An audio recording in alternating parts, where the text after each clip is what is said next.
very happy to be here with you today and introduce you to my dear friend, who is a very special lady. She's one of the kind with a huge heart, bringing something which we are not aware probably. Let me introduce to you today my first guest in this new series of I Care podcast, dear Jenna Pinkston. And she is, as she is saying about herself, recognize meaningful synchronicities in 3D for avatars lives, and use it as breadcrumbs to follow, to find the deeper meaning why we are here. And with this very short introduction to the magnificent life of Jenna, I welcome you to this beautiful, beautiful moment of co-creation. Thank you, Jenna. I'm very honored that you are here. Thank you so very much for joining our conversation. And hello. Hello, Alexandra. Thank you. Being in your presence, it's a gift. I thank you for having me. I'm very honored. I'm very, very humble. Thank you so very much. So let's start from the first question. It's very, very special to my heart. Yes. So could you tell us a little bit what mattered the most in your life right now? Wow. I've been doing a deep dive into this as we speak. And I think right before we hopped on to this, we were talking about the divine timing of that. Yes. And I tell people that I was raised in a family who we always were taught to worship at the altar of science and education. Yes. And we did not, even my grandparents, it went back generations of educators and school teachers and scientists and people that were very, very much rooted in this 3D world of understanding how the properties of matter work and trying to understand that which is quantifiable.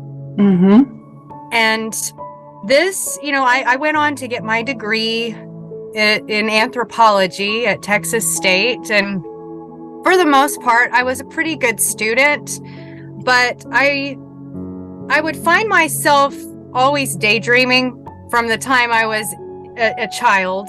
And even I remember in first grade as a 6-year-old learning to read and to write. And I remember closing my eyes and having these experiences that were not in the 3D, that were not rooted in the 3D. They were not, I couldn't really describe them to anyone. And it would get me into trouble in the 3D, that I call it the 3D, the world in which we all interact in simultaneously together, right? Mm-hmm. And, that which we see and sense with our physical senses, right? Mm-hmm. And I was pretty, I guess you could say, a very typical, leading a typical human life up until my younger brother, he took his own life in 2015. I'm so sorry. Yes, that was, back to your question, what it was the most meaningful, what was the most, I guess, that which spawned an epiphany for me. Mm-hmm. This would be it. This would be the moment. Okay. And it happened, I was 30 years old and he was 20 years old. We were 10 years apart. Mm-hmm. And this sent my family, who is very rooted in the 3D, yes, where my brother no longer resided, it sent us all into an upheaval of turmoil and confusion, where we couldn't understand where he had gone or what had happened, and we did not have any framework of understanding any of these concepts for, what was to come of him and what was to come of us. And this mortality began to get explored more deeply. And it wasn't long before, I took a deep dive into multiple rabbit holes to try to understand this because it was important to me. And this sent me into, I think you call a dark night of the soul. Okay. Where I needed very much to understand where my brother was, and I needed to understand where I was going. And it wasn't long before I started to receive messages from him from beyond the veil. And I reluctantly shared all of these experiences with my mother in the beginning stages, but it's come to pass that now she is receiving messages from him as well. And this was something that we were not privy to in our family. We're learned individuals. We take our education very seriously, but this was an education that we were receiving of a very different kind. Yes. And it has progressed and it has transformed me in a multitude of ways that I could go on many trajectories, but it has inspired dreamscapes and understandings of where I came from before. And I was tuning into your conversation with Eva and your dreamscape experiences, and that was just simply magnificent, just listening to both of you have that conversation. And it brought up memories for me. And I've realized that I am meant to be interacting with others who are, many of which are lost in this 3D plane, much like I was, lost in trying to understand all of the quantifiable things, and realizing that there is an extrasensory self that can be explored, and many of us don't even scratch the surface during our finite human avatar lives. Yes. How would you? That's brilliant. It's absolute. And thank you so very much for this open heart conversation. What brought this joyful moment, even after all those passing of those traumatic moments of your life? What brought the joy to your heart, or how did you deal with it? Yes. How did I come to recognize that joy was there to be had in all of this sorrow? Yes. Great question. Man, you're sending me into inner explorations today, Alexandra. I love this. So I know that before 2015, I was what they would call I don't know if you have this expression are you in Sweden? You're in Sweden? I'm in Poland. Eva is in Sweden. You're in Poland. Okay. Eva is in Sweden. You are in Poland. Yes. Okay. I don't know if you know the expression barefoot hippie. Yes, I know. Okay. I know. Wonderful. This was me also before 2015. I didn't even own like a smartphone before 2015. Yes. My husband and I, we've been together for almost, I think, 20 years now. And we would jump in the river out here in Central Texas. We would walk everywhere. We would be in nature. And we were very much proud of our not plugged in life. And I would get on Facebook occasionally to share pictures with family, but I was not integrated there. After my brother passed, and I realized how very much isolated I felt. No one in my community knew that he had died, and I had reverted inward, and I did not feel called to interact with anyone outside of my home. And I was alone and I was pregnant with my second child, and I had my daughter at home with me who was 3, and it was isolating. It was very scary. There were moments of I did not know if I could do this.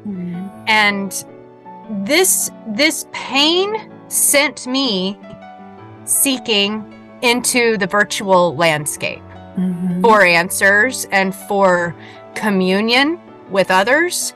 And it wasn't long before I intersected, by way of a mutual friend, that a psychic, a woman who was very adept at tuning into the spiritual atmospheres of others.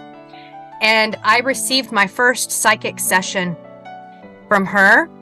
And this, I knew innately, I knew intuitively at this moment that I needed to go deeper here because of the reconciling, the healing that this brought forth from in my experience into my orbit. And I became her virtual assistant.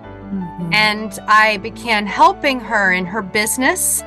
And I had a couple of nervous breakdowns in my own corporate jobs that I could not operate out there at that time. And that sent me on the trajectory of exploring the virtual landscape and all that it had to offer. And so I came at the online world with this fresh set of eyes that I believe others had been plugged into for a decade or more. And I believe my fresh set of eyes, it was a refreshing reprieve for many whom I showed up for as a virtual assistant, many different kinds of spirit-led entrepreneurs, soulpreneurs, because I was able to dive deeply and just find their work delicious. And I was able to use my own, I guess you could say, formalized training and to integrate that into their deep work in a way that was valuable to them, and it was meaningful for me. And this was where I was able to access joy again, joy and meaning and a deep resonance for what my life is supposed to be about and what I'm supposed to be interacting as and with whom and about what. That's fascinating. That's absolutely fascinating. And I admire your strength, your courage. Yes. Thank you. That you found it in yourself and you open yourself up also for the guidance. Yes. Divine timing, absolute divine timing. So if you could give an advice, right, about a rapid transformation for others.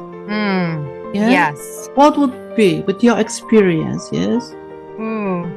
My experience of rapid transformation. Yes. Transformation it's never something that's easy to undergo. One of my clients, her branding was the butterfly. Wow. And that was actually integrated into the title of her coaching program. Yes. And the butterfly, as you know, it begins as this caterpillar that scoots around you can liken it to that of a human avatar 3D life just here on the surface of planet Earth, right? And it has a very cyclical existence of eating and growing and inching along on leaves, and it's simplistic and it's beautiful, but it's not all that's possible for this organism. It's not even all that is intended for it in this existence. But many of after the chrysalis is created, woven around this body, many of these caterpillars, they don't ever emerge from the chrysalis. This is a painful process of transformation where your entire light body, even at times your 3D body, it goes through a rapid transformation. I myself, I lost 70 pounds after I had this sudden awakening. After giving birth to 2 children, even the process of childbirth can be a metaphor, an analogy of you're never the same after this experience, right? And it's not something that you enter into lightly. It's something that inspires anxiety and fear at times. And what I would say, my advice would be, is to surge forward even in the face of that fear and anxiety, because the alternative is always worse. You want to exit that chrysalis. You want to emerge in your truest, most beautiful essence of all that you are meant to be in this world. It's absolutely wonderful what you are saying.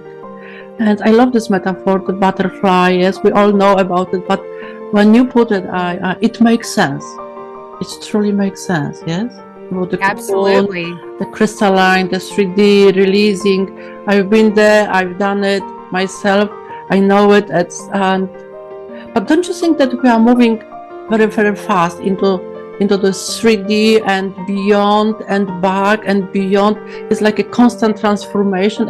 At least it is my experience, beyond and back, and then being in the heart, yes, being within, yes, for a moment for yourself.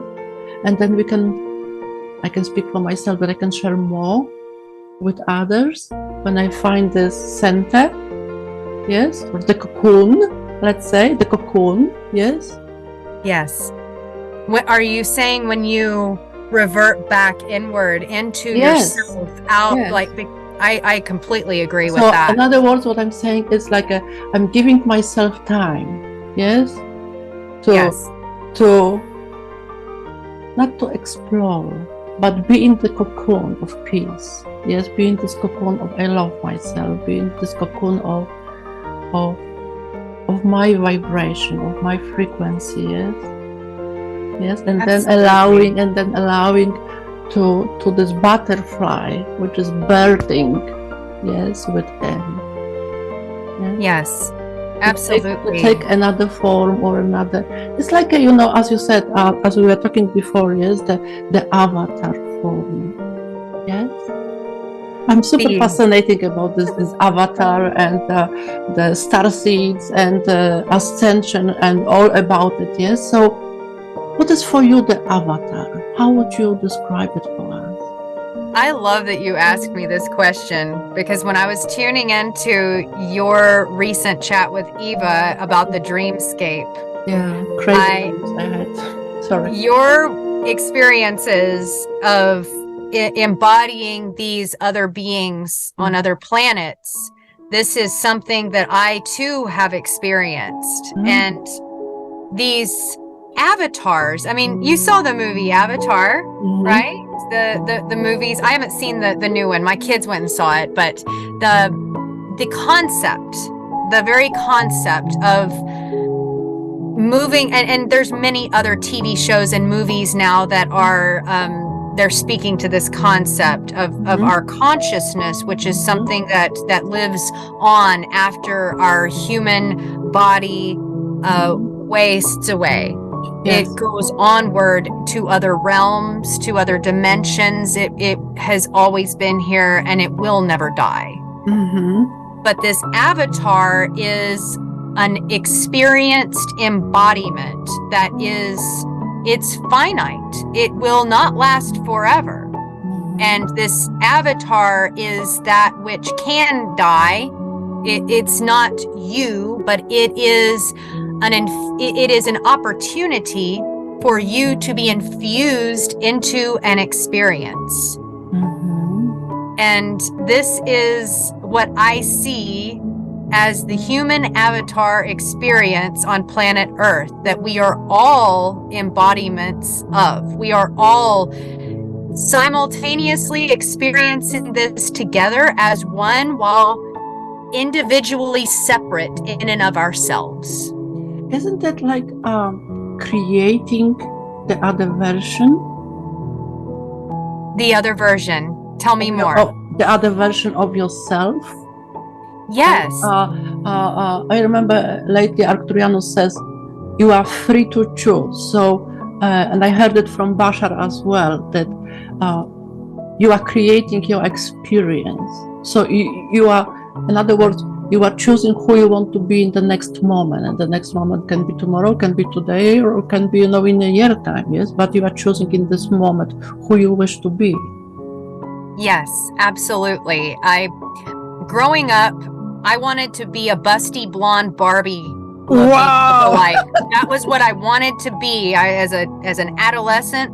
And there was nothing that was going to get me that save a whole bunch of plastic surgery, which was really not it was not in the works. And thank goodness for that. But it was, this as a 13, 14-year-old growing up in the 90s of the United States, the Southern United States, this was the embodiment of beauty that I very much wanted to inhabit this human avatar experience, right?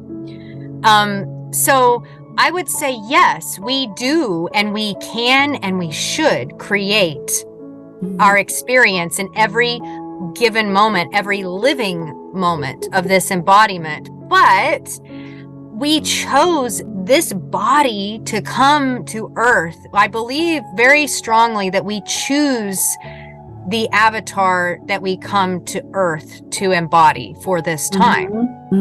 And some of that experience that we are meant to have, that we choose, is to meet with the resistance of, we get here and we have that amnesia of actually choosing this, and that resistance is there to teach us something deeper about ourselves, that we're not ever going to be that. We didn't choose to be that when we came here, and something about us wanting something different, there's some deeper wisdom to be had there if we explore it further. So let's explore how you see, Jenna, how you see spiritual community in this ever-changing paradigms. How spiritual community, this is something very dear to my heart. This is something that I truly believe it saved my life at one point in time. When I very much needed to not feel isolated and not feel abandoned, not feel betrayed. I had all of these anguishes, within me, that I truly believe that in interacting in a community of individuals who feel called to work with you or called to interact or have an energetic exchange, what's really happening here is we are gazing as we interact into a mirror for our own inner exploration. But what that does, as you beautifully put, whenever you go inward into that cocoon, into that inner exploration to find the peace within yourself, what magically transpires is you ignite this awareness, this wisdom, this recollection, this epiphany in these others who are energetically harmonious with all it is that you are exploring on that inner terrain. And this is, I don't know what I would do without it, truly. I find so much value, so much meaning in my energetic exchanges with my spiritual community that it's shape-shifting and changing. I heard it likened almost to an open air market one time where, people in the virtual landscape, soulpreneurs, they want to, they call them leads. They want to gather more leads, gather more followers, gather more subscribers, and they get triggered or upset whenever people leave their orbit of their own volition. And it's like, this is an open air market. We are in service. And there's going to be times when, you know, for whatever reason, it's nothing to do with you necessarily. It has everything to do with their shifting energy, that they are going to feel called to enter other orbits. And like an open air market, we are here in service. And there will be others that frequent and move into our space to experience what that energetic exchange is like with us. And then they will likely move on to other realms, while others, new people that bring new experiences and new insights for us, will move into our realm. And it is very fluid and very natural. And it's a beautiful process. And I think it's very necessary for humanity to be engaging in this way that we are right now. Jenna, I see you are living your purpose, you are living your excitement.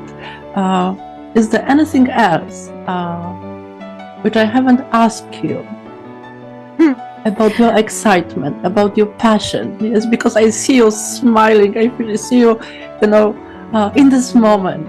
Yes. Oh, what is the passion? What is the excitement?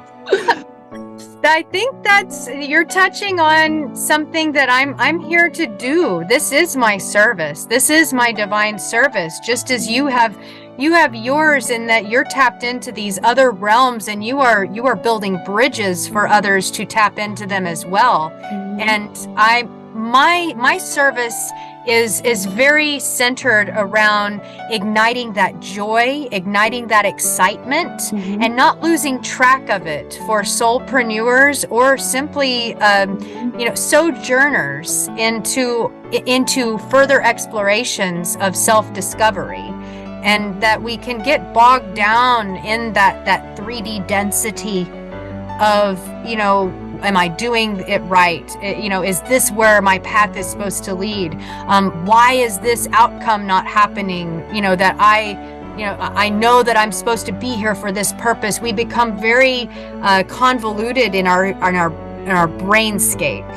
That it becomes, we disconnect from that joy and that excitement. That's truly the anchor that we need to reconnect with, so that all of it really does come together in this integral way. I was reading an article this morning about Taoism, and one concept that really stuck out to me was the concept of Wu Wei. And I remember learning about this in my Eastern Asian religions class. But Wu Wei is the concept that action without trying. All of that trying, all of that exertion, all of that divine masculine energetic force, it's very important to have a balance. So there's so much emphasis on it in our world of humans. We put a lot of emphasis on the divine masculine and the power that it wields. And I'm not discounting its power, certainly, but without that balance of the divine feminine, of allowing oneself to receive all of the abundance of energy that is actively flowing and fluid all around us. And if we open ourselves like that of a vessel, we will see how effortless these things that we are envisioning in our mind's eye will come to pass. And that Wu Wei it's a beautiful way of really tapping into that we're able to sync with that divine will. And we're able to just simply allow, while we have a vision and that balance between the divine masculine and the divine feminine, it creates that balance and that harmony of divine will. I absolutely feel it, and I love it what you are saying. I heard today expression, someone says the higher goddess. Yes. And it was so pure. I mean the girl was saying I am connecting with my higher goddess, and I was like, it's so pure, it's so beautiful. I mean, so honest, yes? I mean, yes, very beautiful. May I ask you, could you tell us, please, who you work with? Who you work with? Oh, I work with so many people, Alexandra, and they're changing. Tell us about it. I'm super excited. Yes. Tell us. Some of them I won't mention by name, simply because there have been things. I mean, I've not been on this journey long. I'll be humble and sharing that. And I know that some of these people that were very integral in my early stages of becoming and of embodying that which is aligned with my life. Some of, through rapid transformational processes, there are times when people, they fall away out of our orbit. I'm sure you've experienced this too. That doesn't discount the inherent value that and the love that I have for these people. I know that when Eva and I intersected, one of the people that I was working with, that it had to come to a very quick halt, was Valery Novikov. And we were actively working towards getting a oracle card deck created for his beautiful energetic artwork. And I'm not sure if you know of him, but he used to live in Russia. Okay.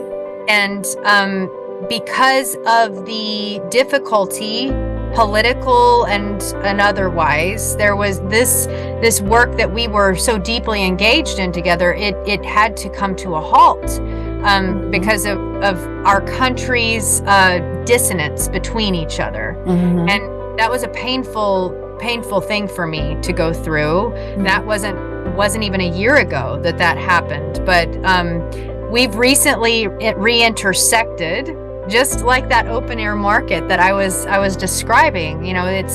I'm learning to trust that these processes they are happening in divine timing, and I'm not in control.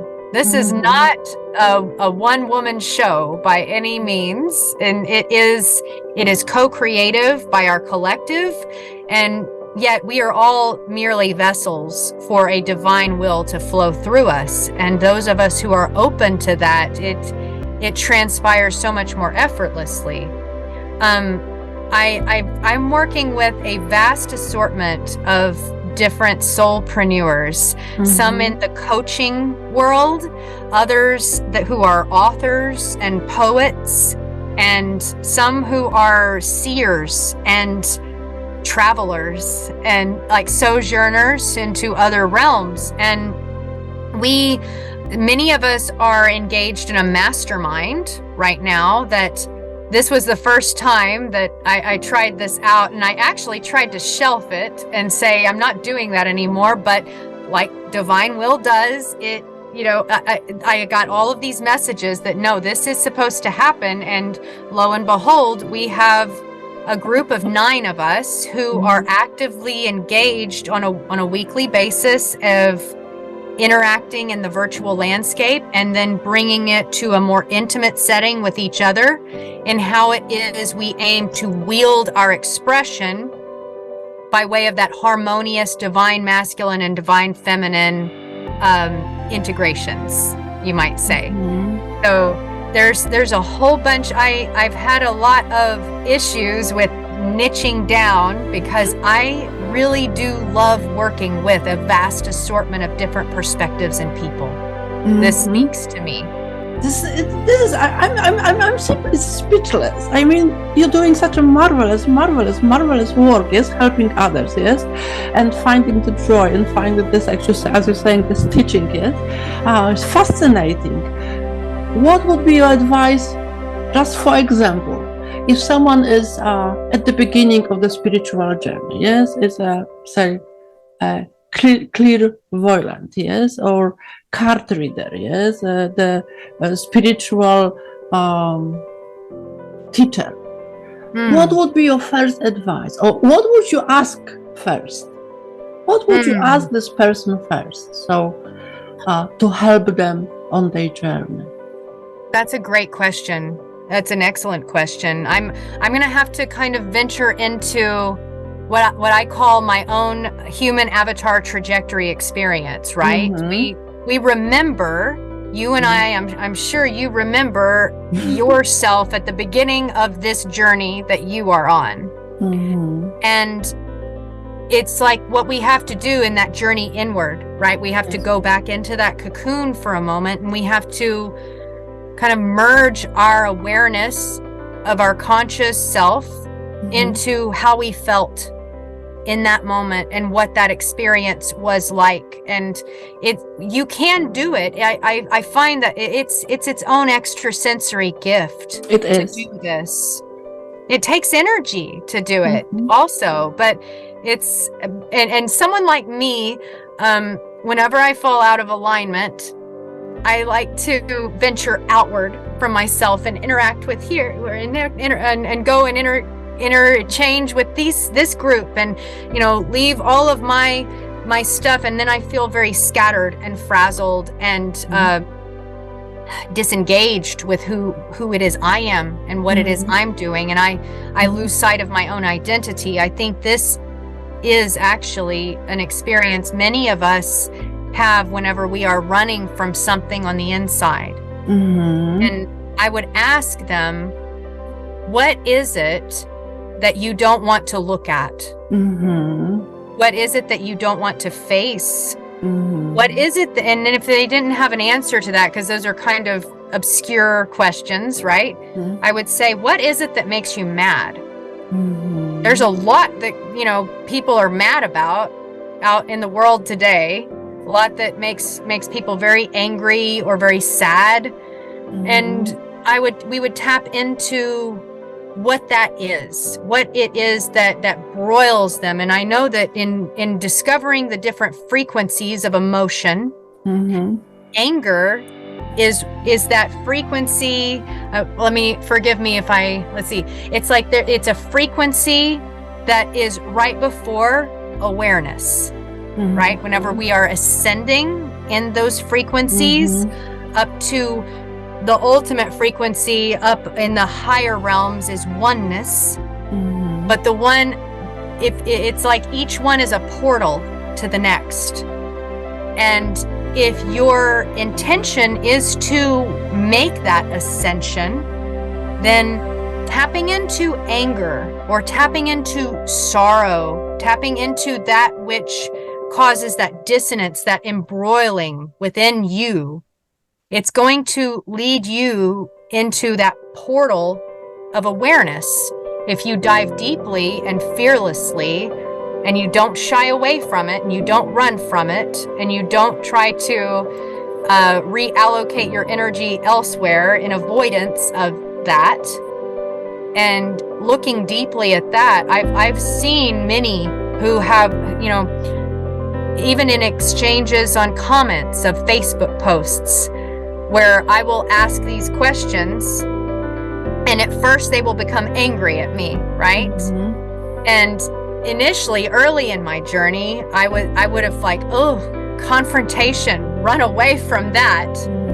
But what I've found is that if I root myself solidly and I make them very aware that I am there with them, and I empathize with this pain that they are feeling, and I'm not going anywhere.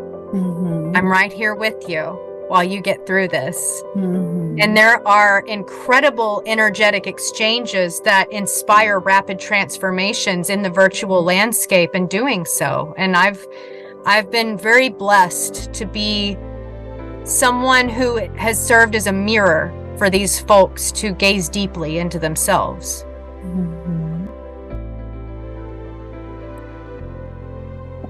It's very profound what you said. It's very profound, Jenna. It's very profound. I'm sure you've had similar experiences in your beautiful group. Absolutely. And yes, in my groups as well. But it's always the first question which I'm asking myself, Yes. Is it okay for me? Yes. Yes, of Is course. Is it for me? Yes. Do I care? Yes. Do I care? And the next morning, let's say, I like to give myself this credit of doubt. Yes. If we are talking about it, yes, that maybe I'm not aware in this moment what is happening. Yes, because it's very easy to jump in the conclusion that something happening for a reason, so it must be a reason, or this or that. Yes, what I like to do, or with the clients, yes, give this time like a week or so, yes, to process all those informations. Yes, especially because in these new energies, in these new frequencies which we are living in, yes, everything, as we said, yes, and you confirm it, everything is happening. The transformation is happening so rapidly, yes, so fast. So even allow the body, yes, to absorb all those new informations, yes, even our brain processes, yes, our heart processes, and there's another paradigm, as you beautifully put it, yes. Give ourselves this moment to process.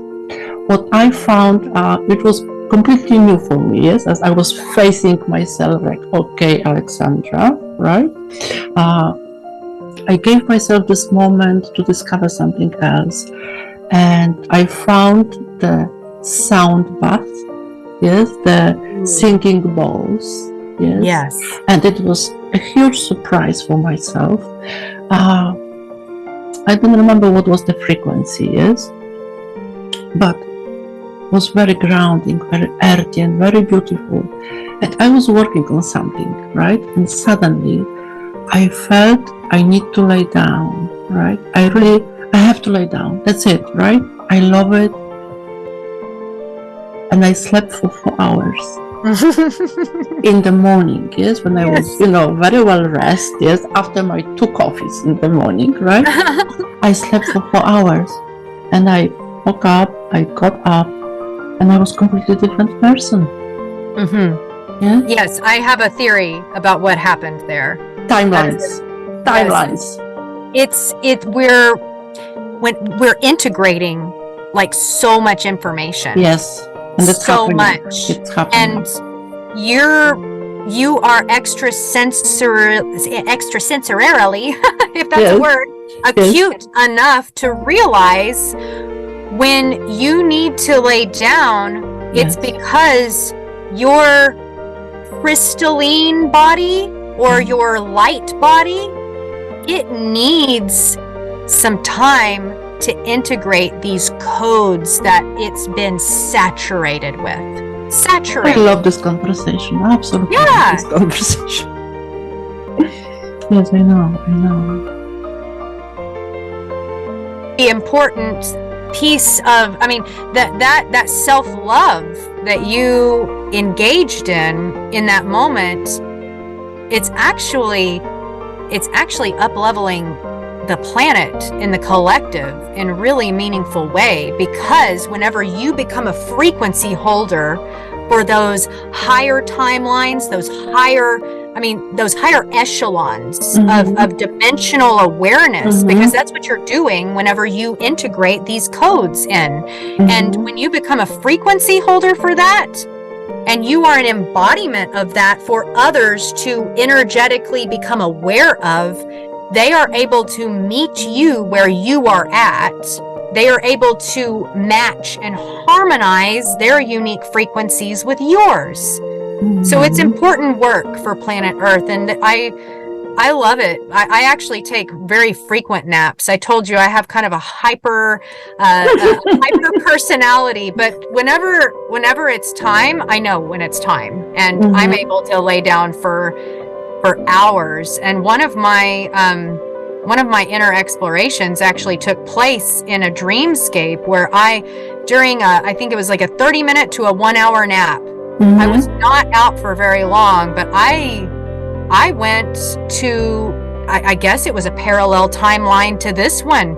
I'm not convinced that it's not still happening somewhere simultaneously to this now moment. But I was a different creature on a different planet. This is what gave me the idea about Avatar, like that we are avatars, because I looked down at my hands and they were not my hands. I looked down, I looked at my body. It was a different kind of body. It was a creature I had never seen before, and I haven't seen it on the internet either. It was, I mean, it was profound. I was on a planet where there were two suns shining through a forest of trees that didn't look like anything like trees here on planet Earth. There was a spectrum of color that was not present in our spectrum of visible light here on Earth. I lived out an entire life, and it was with who I believe is my daughter now. She was my daughter then, and we were these other creatures in a community that was communicating telepathically, and there was no like voice or sound frequency in this realm. It was all light codes, and we were communicating by way of color with each other. And I awoke with a start, I was sweating when I awoke because it was so profound, and it was but I had become immersed in an awareness, and I needed to take that nap for a very good reason, obviously. And it's that, you know, even just these moments of sleep, we discount this as not an important part of our work. That's that, you know, prioritizing the divine masculine outward force energy higher than the divine feminine, a time to receive and a time to retreat. This is an important aspect of our work, because I would never have received those downloads had I not taken a much needed nap. Isn't that unconditional love? Unconditional love? Yeah. Tell me more. Giving yourself unconditional love. Yes? Yes, of course. Knowing that we are multidimensional beings, yes? As you beautifully describe your experience, yes? It is the experience in now, yes?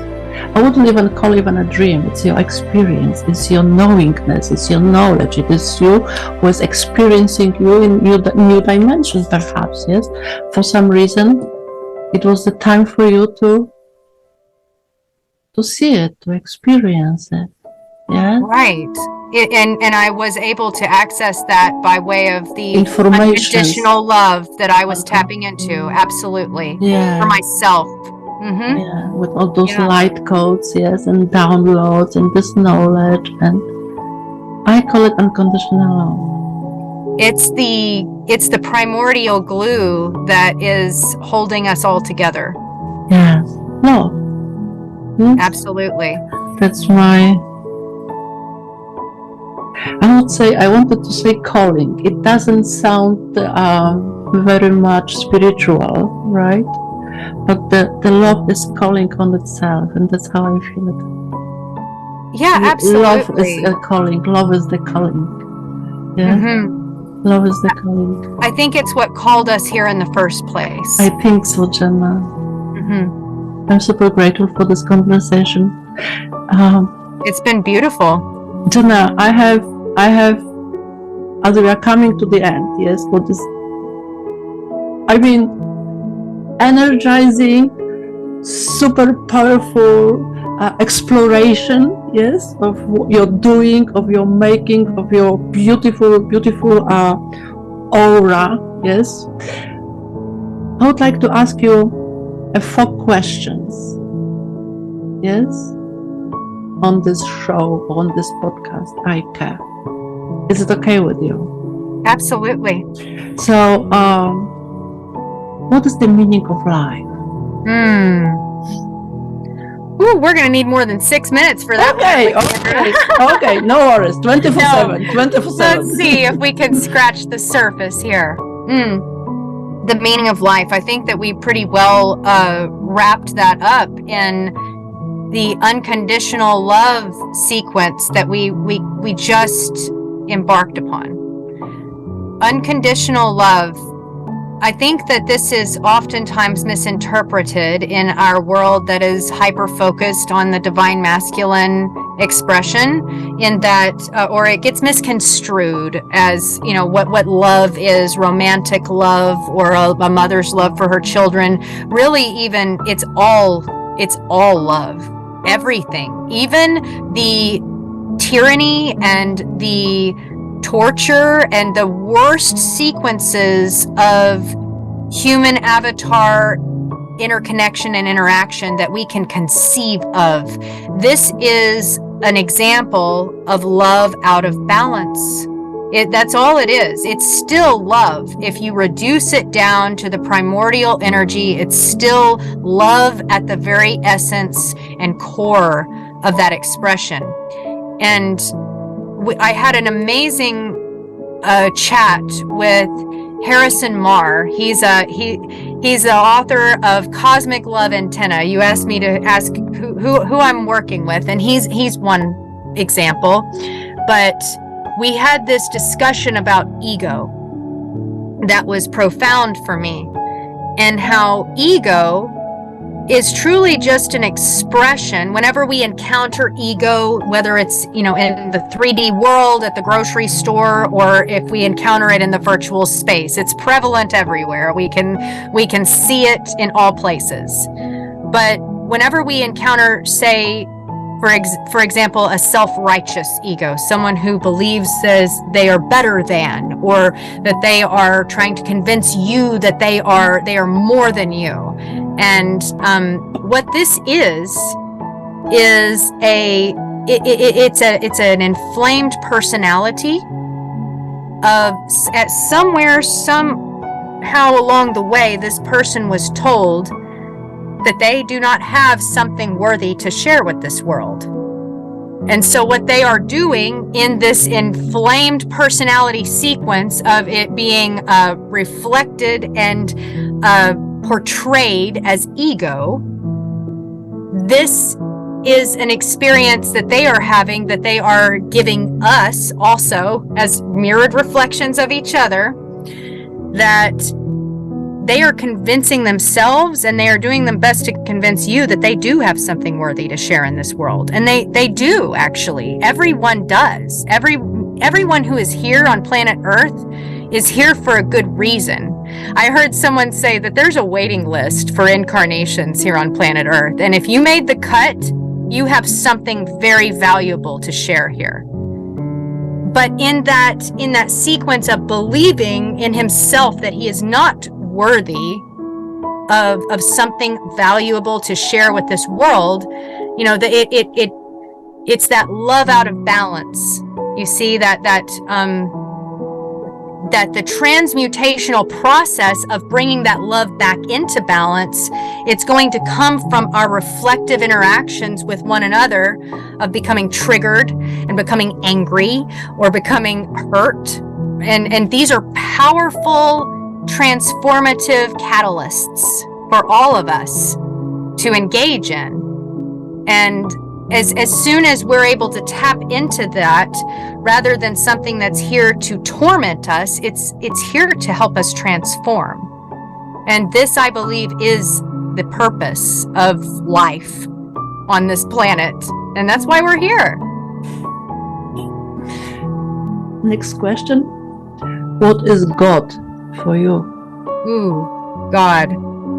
I would say God is, God has a triggering notion for me, that word God. I mean, I grew up down here in the deep south of the southern United States, and my family, we would become triggered when people would try to talk to us about God, right? Mm-hmm. Because a lot of people are very religious down here. There's the evangelical Christianity that is, it's prevalent, it's prominent. If you're not a part of those communities, then you are kind of rejected as an outlier of what the collective here deems as truth.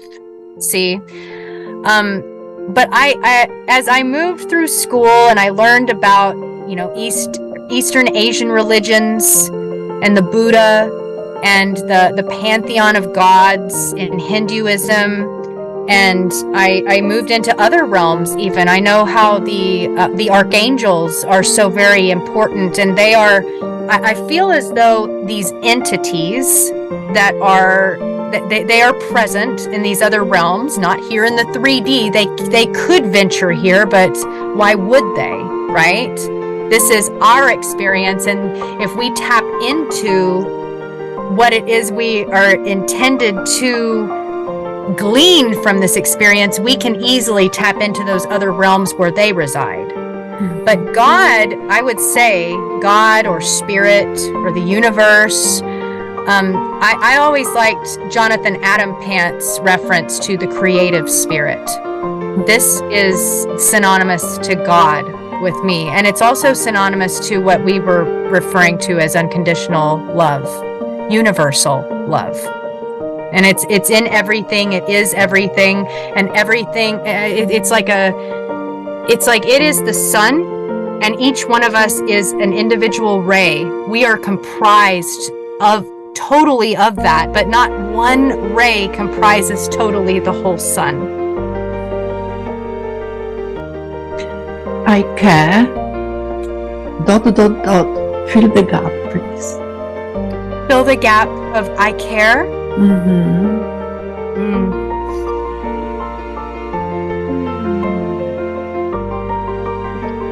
I care for human avatar experiences in the way that they are opening up portals and realms for myself and for illusory others, because we are all one, to dive deep into the understanding of what it is we are here to do for ourselves, and in how it is that thing, whatever it is, whatever our calling, our purpose, our divine life pursuit, it's how it's going to illuminate for others so much as we walk that path.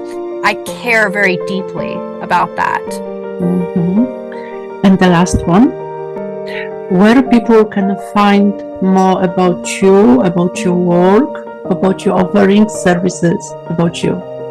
Oh man, you can find me in all sorts of places. I'm kind of all over the place. I would ask that they subscribe to my YouTube channel.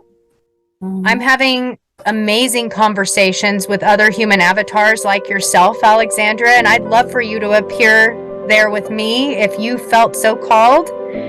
I'm also engaging in my own innerscape understandings through poetry and in, just all of the different avenues of exploration, extrasensory and otherwise, that speak to me in a deep way. And so I would call for anyone who aims to intersect more with my human avatar path to subscribe to my YouTube channel and follow the breadcrumbs from there.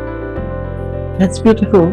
So everyone who listen, who are watching, thank you so very much for being here with us, to joining this conversation of everything, of avatars, where are we going to, how to support each other, and how to support ourselves, as the self is the moment in the avatar life on earth. If you have any questions to Jenna, please contact her. She is really extremely supportive, very open-hearted, very open-minded person, and with her experience, maybe your life journey, maybe your marketing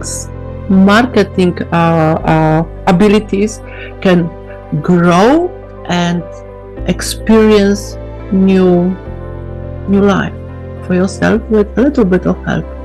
And may I ask you, what was the experience for you?